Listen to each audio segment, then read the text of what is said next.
Om de club met help van de gemeente en een groep investeerders financieel weer wat meer jermslag had, vindt voetbalbond KNVB het net langer nodig alles verscherpen in de gaten te houden.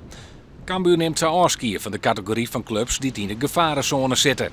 Daar zijn wij bijzonder blij mee dat dat gebeurd is. We hoopten erop en we wisten eigenlijk ook wel een beetje dat het die kant op zou gaan. Ik denk dat hiermee definitief een streep onder het verleden gezet kan worden en dat we weer volop over voetbal kunnen gaan praten. En ja, het levert toch wel wat zorgen op. We leefden wel op de randje van de afgrond en met de KNVB valt niet te sollen op dit moment als het gaat om dit soort zaken. Je ziet het aan andere clubs die nu wegvallen. Niemand had verwacht dat RBC eruit zou kukelen. Er worden volop punten in mindering gegeven. Nou, wat dat betreft is het menens en ben ik dolgelukkig dat we onder die zorg vandaan zijn. Cambuur houdt dus zijn proflicentie en wil dit seizoen beziekje met jonge en vooral goedkeepere selectie sportief succes te helpen.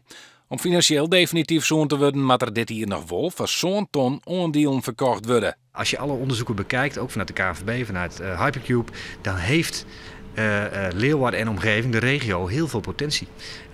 Maar, zeg ik dan, het is er de afgelopen jaren niet uitgekomen.